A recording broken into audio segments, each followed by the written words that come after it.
नमस्कार दोस्तों, मैं हूं आपका दोस्त विकास श्रीवास्तव।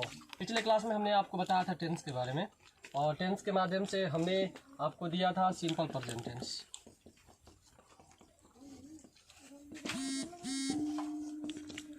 यानी आप देख और सुन रहे हैं classes of new generation by Vikas Srivastava. Then आज मैं आपको ये सिंपल प्रेजेंट टेंस के पूरे थ्योरियल को एक साथ दिखाऊंगा। कल परसों और चरसों हमने आपको पार्ट बाय पार्ट करके दिया था। आज मैं आपको फुल दिखाता हूं। जैसे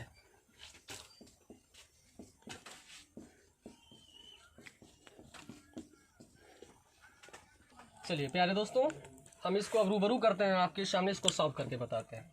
तो हमने बताया था, एक बार फिर से मैं आपको याद दिला दूं,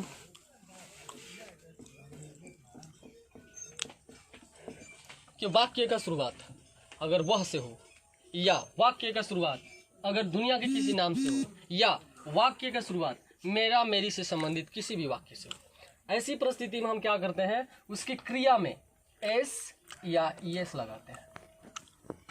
अगर वो नहीं में रहे तो डज नॉट का प्रयोग करते हैं। अगर सिर्फ क्या से हो तो फिर डज का प्रयोग करते हैं, क्योंकि इसमें एस लग रहा है ना। उसी प्रकार मैं आपके सारे ट्रांसलेशन को सॉल्व कर मैं आपको सामने दिखाऊंगा। चलिए, पहला राम घर जाता है। तो सबसे पहले आप देखेंगे वाक्य का शुरुआत जो है वो नाम से शुरू हो रहा है। तो नाम से शुरू हो रहा है तो ये क्लियर है कि उसकी क्रिया में एस या एस का प्रयोग होगा। चलिए हम इसको सॉल्व करते हैं। सबसे पहले हमने आपको बताया था कि वाक्य को दो भाग में तोड़ते हैं, सब्जेक्ट प्लस प्रेडिकेट। कैसे? पहले बनेगा राम जाता है, राम जाता है, फिर आपसे क्वेश्चन किया जाएगा कि कहाँ, देन यू टेल घर। तो पहले आप बनाओ राम जाता है, तो राम जाना का अंग्रेजी क्या होता है बेटा? गो होता है। लेकिन यहाँ ये जाना जो है उसकी क्रिया है, क्योंकि उसको मेहनत लग रहा है, एनर्जी लॉस हो रही है, थकान महसूस हो रहा है, तो ये क्रिया है। तो हमने बताया था कि वाक्य का शुरुआत अगर नाम से हो, वह से हो, तो आप उसकी क्रिया में एस या ईएस लगाओगे, तो इसमें ईएस लगेगा, यानी राम जाता है। अब आपसे पूछा जा रहा है कहाँ, तो टू हाउस। ये ट्रांसलेशंस आपके सही हुए। उसके बाद मैं खाना नहीं खाता हूँ, मैं खाना नहीं खाता हूँ। देखिए वो इसमें नकारात्मक, ये सोचने वाली बात है, यानी कि इसमें या तो डज नॉट का प्रयोग होगा या फिर डू नॉट का प्रयोग होगा। अब रही बात डू नॉट या डज नॉट, सोचने की बात नहीं है, अब डायरेक्टली ऊपर जाए। देखिए कि वाक्य का शुरुआत वह या दुनिया का कोई नाम या तो फिर मेरा मेरी से संबंधित कोई वाक्य से तो नहीं है, तो नहीं है, क्योंकि यहाँ सिंपली मैं लिखा है, लेकिन यहाँ मेरा मेरी है, नहीं मैच हो रहा ना, नाम भी नहीं है वह भी नहीं है, तो बिना सोचे आप डू नॉट का प्रयोग करेंगे। जैसे मैं खाना नहीं खाता हूं, तो आई डू नॉट ईट क्या, खाना, फूड। क्लियर? तीसरा ट्रांसलेशन से क्या हम लोग घर जाते हैं, तो क्या है, तो क्या का अंग्रेजी इसमें सहायक क्रिया क्या है, या तो डू या तो डज। तो क्या के बाद यहाँ वाक्य हम लोगों से शुरू हो रहा है। किससे हो रहा है? हम लोगों से। तो हम लोगों जब शुरू होगा तो ये नाम नहीं है, वह भी नहीं है, मेरा मेरी से संबंधित कोई वाक्य भी नहीं है, तो सिंपली बात है, तो इसमें डू नॉट का प्रयोग होगा। Do we go to house.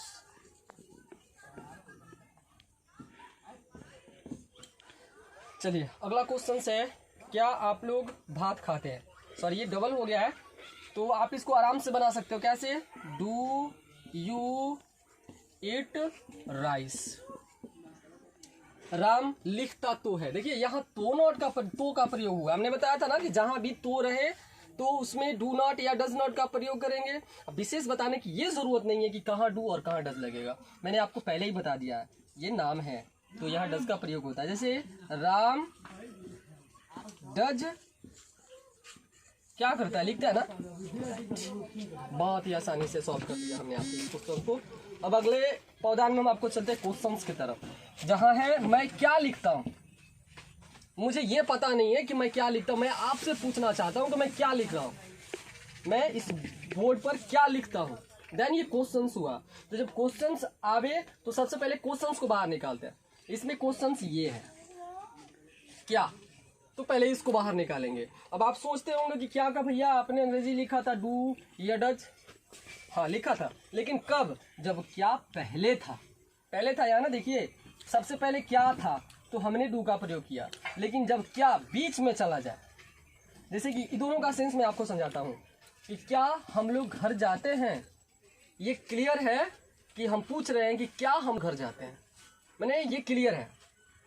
यहाँ है ये क्लियर नहीं है कि मैं क्या लिखता हूँ, ये क्लियर है कि मैं लिख रहा हूँ, लेकिन ये क्लियर नहीं है कि मैं क्या लिख रहा हूँ।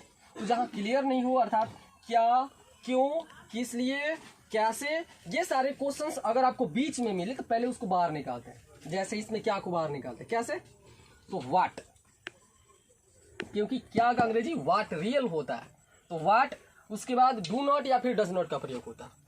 तो यहाँ डू नॉट लगेगा कि डज नॉट लगेगा बताने की जरूरत नहीं, क्योंकि मैं है ना, तो आप क्लियर जानते हो कि डू नॉट का प्रयोग होगा। चलिए, व्हाट डू आई क्या राइट। चलिए, इसके साथ ये ट्रांसलेशन फाइनल होते हैं। हम आपको ले चलते हैं अगले।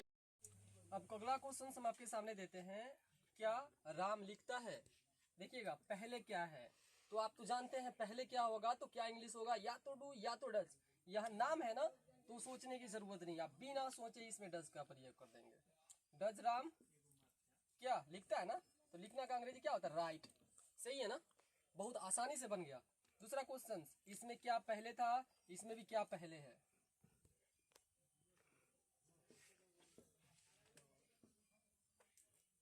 देखिए मैंने इसको बदल ही दिया बिल्कुल।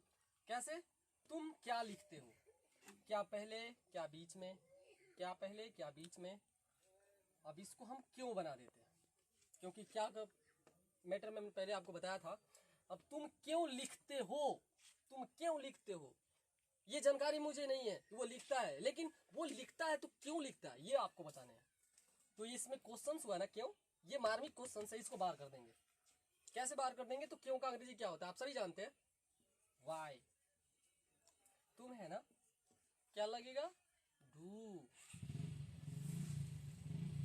फिर वाई डू यू क्या राइट। मैं पत्र लिखता हूं, I write a, I write a letter.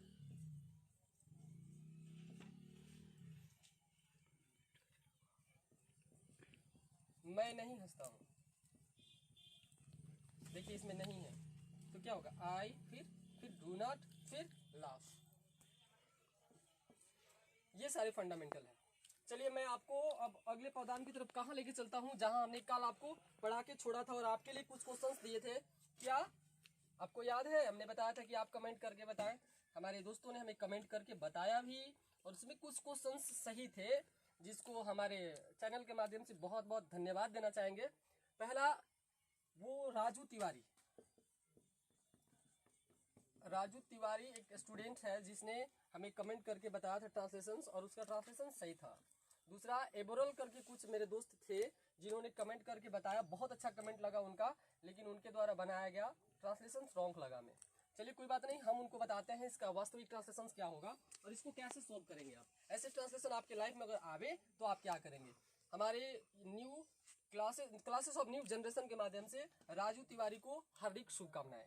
चलिए अगला पेशकश हम आपको लेके चलते हैं अगले पौधान की तरफ, जहां हम आपको बताते हैं वो ट्रांसलेशन जो आपने कल बताया था। मैं थाली में खाता, बड़ी सोच वाली क्वेश्चन है ये। देखिए होता क्या है कि एक सुंदर सा थाली आता है और वो आपके सामने रख दिया जाता है, उसमें चावल वगैरह कुछ होते हैं या रोटी वगैरह आता है, आप उसको आसानी से खा लेते हो। हमारे दोस्तों ने इसको बताया था कैसे, मैं यानी कि आई ईट इन प्लेट या डिश, दोनों का मायने होता है थाली। तो मे का अंग्रेजी सभी जानते हैं कि इन होता है, इसलिए आसानी से इसको बता दिया उन्होंने।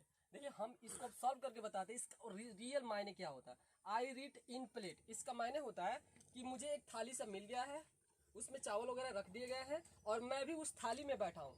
यानी कि ये सपोज ये थाली है, मुझे खाना मिला है खाने के लिए और मैं इस थाली में बैठ जाता हूँ और खाता हूँ, तो इसका अंग्रेजी ये हुआ, आई ईट इन प्लेट या डिश। लेकिन मैंने तो ऐसा नहीं कहा, आप भी वैसा खाते हैं क्या, नहीं खाते हैं। होता क्या है कि आपको थाली मिल जाता है, आप अलग बैठ के फिर थाली से उठा के उसको खाते हैं, लेकिन इस अंग्रेजी का मायने हुआ कि आप थाली में बैठ के खाते हो, तो ये गलत है। इस परिस्थिति में इसका ट्रांसलेशन क्या होगा? आई ईट विथ डिश ऑब्लिक प्लेट। क्यों यहाँ विथ का प्रयोग भैया आपने क्यों किया? यही ना पूछते होंगे आप, आपके मन में ये सवाल होता होगा, तो हम आपको रूबरू करते हैं कि ये वास्तविक में विथ का प्रयोग क्यों होगा। इसका मायने ये है बबुआ कि जैसे एक थाली में हमें भोजन मिला, हमने हाथ से उस भोजन को उठाया और मुंह में डाला और वो भोजन सीधे पेट में गया। देखिएगा, बड़ी सोचने वाली बात है। थाली से हमने भोजन को उठाया, मुंह में डाला, भोजन पेट में गया। यानी कि दोनों प्रक्रिया देखिएगा कैसे, एक थाली से भोजन का निकलना, यानी कि उसमें से जैसे ही आपने निकाला, आपके हाथ से एक कौर जो भोजन है वो बाहर निकल आता है और हमारे पेट में जाके जमा हो जाता है। यानी कि एक कौर इसमें से निकलना और हमारे पेट में जमा होना, दोनों प्रक्रिया साथ साथ हो रही है ना, साथ साथ दोनों, बोथ। तो साथ साथ का अंग्रेजी होता है बुआ विथ। इसलिए हमने लगाया आई ईट विथ डिश या प्लेट, यानी कि मैं थाली के साथ खाता हूँ। यानी थाली से निकलना, हमारे पेट में जमा होना, दोनों प्रक्रिया साथ हो रही है, तो यहाँ विथ का प्रयोग करेंगे। अगला ट्रांसलेशन बहुत ही सुंदर है। मैं या तुम या कुछ भी हो, वो दुनिया का कोई वर्ड आप लिख सकते हो, बस आपको समझने हैं कि क्या किस चीज का प्रयोग होगा। SCIS के बारे में हमने पहले ही आपको बता दिया। मैं कलम से लिखता हूं। बहुत सारे दोस्तों ने इसका कमेंट करके बताया था कि भैया इसका ट्रांसलेशन होगा आई राइट टू पेन या फॉर पेन या फ्रॉम पेन। ये ढेर सारे कमेंट हमको मिले थे, क्योंकि से का अंग्रेजी ये सारे चीज होते हैं, टू होता है, फॉर होता है, फ्रॉम होता है, लेकिन अब यहाँ क्या लगेगा ये आपको सोचना था। तो इसके लिए भी हम राजू तिवारी को एक बार फिर से धन्यवाद देना चाहेंगे, क्योंकि वो एक बच्चा है जो कि इसका ट्रांसलेशन सही बोला था। हमारे कमेंट बॉक्स में मैंने देखा, मैं बहुत खुशी हुई ये जानकर कि उसने इस ट्रांसलेशन को बहुत ही आसानी से और बहुत ही सरल तरीके से और सही बताया। चलिए आप भी कोशिश कीजिए, हमारी क्लासेस ऑफ न्यू जनरेशन आपका हार्दिक स्वागत करेगी। तो इसका ट्रांसलेशन क्या होगा? आई क्या करता है, लिखता है ना, आई राइट विथ पेन। यही प्रक्रिया इसमें भी है मेरे प्यारे दोस्तों, समझिएगा। भैया आपने विथ का प्रयोग क्यों किया, यही सवाल आपके मन में गूंजता होगा। तो हम नहीं चाहते कि आप इसमें परेशानी में रहें या टेंशन में रहें, हम आपको सॉल्व करके बताते हैं कैसे। जैसे विथ का मायने होता है साथ। तो देखिए, मैं यहाँ कलम से लिखना शुरू करता हूँ, प्रारंभ ये लिख रहा हूँ मैं। अब ये सोचते हो कि भैया कौन सा भाषा है, तो भाषा नहीं है, मैं आपको समझाने के लिए लिख रहा हूँ। मैं लिख रहा हूँ, यानी कि इसमें से इंक का कम होना और यहाँ भर जाना, कम होना भर जाना, कम होना भर जाना, दोनों प्रक्रिया एक साथ हो रही है, बोथ दैट इज सेम। तो आप विथ का प्रयोग करोगे, आई राइट विथ पेन। चलिए, इसके अलावा मुझे याद नहीं है, यही 2 क्वेश्चंस मैंने आपको दिया था कि आप अपने घर से सॉल्व करके आओगे और कमेंट करके हमें बताओगे। चलिए, इसी के साथ आज सिंपल प्रेजेंट टेंस फाइनल होता है। अब इसमें कुछ नहीं है जो मैं आपको बता सकूं। अगर फिर भी आपको किसी प्रकार की कोई दिक्कत होती है तो आप हमारे कमेंट बॉक्स में कमेंट करके बता सकते हैं, कमेंट के माध्यम से, या फिर आप हमारे व्हाट्सएप नंबर पर भी व्हाट्सएप कर सकते हैं क्वेश्चंस का फोटो खींच के, या फिर मुझे पर्सनली कॉल करके भी बात कर सकते हैं। इसके लिए ये मेरा सेल नंबर आपके सामने।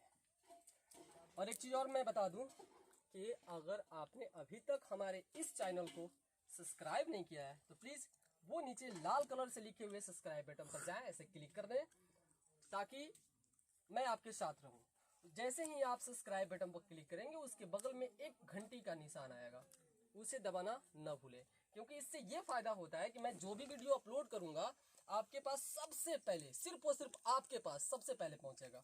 तीसरा, इसमें 2 प्रकार के थंब होते हैं, एक ऐसे और दूसरा ऐसे। अगर मेरी वीडियो आपको सबसे अच्छा लगती है तो आप यहाँ क्लिक कर देंगे, अगर मेरी वीडियो आपको गलत लगती है तो आप यहाँ क्लिक कर देंगे। इसके अलावा अगर आपके मन में अगर मेरे लिए कोई सुझाव है तो आप नीचे कमेंट के माध्यम से हमें अपना सुझाव भेज सकते हैं कि भैया आप ऐसे करें, मैं आपकी समस्याओं को सुनूंगा या फिर आपकी सलाह को एक्सेप्ट करूंगा और फिर आपको अगली क्लास में मिलूंगा। एक चीज़ और मैं आपको बता दूं कि आजकल हमारे देश में कोरोना, ये जो महामारी चल रही है ना, ये बहुत ही खतरनाक है। मैं एक बार फिर से आपसे निवेदन करता हूँ, आपसे आरजू करता हूँ, आपसे विनती करता हूँ, आपसे प्रार्थना करता हूँ, आपसे रिक्वेस्ट करता हूँ कि आप अपने घर में ही छुपे रहें। इसलिए मैं आपको इतना मेहनत करके इस कड़ी तपती धूप में आपके लिए, सिर्फ और सिर्फ आपके लिए ये वीडियो अपलोड कर रहा हूँ। तो कहीं ना जाएं, घर पे बैठे रहें, घर पे छुपे रहें, क्योंकि ये समस्या बार बार नहीं आएगी, कुछ पलों के लिए है फिर चली जाएगी, क्योंकि changing in the rule of world, परिवर्तन ही संसार का नियम होता है। इसी के साथ दीजिए अपने दोस्त विकास को इजाजत। Good bye, best of luck, good night.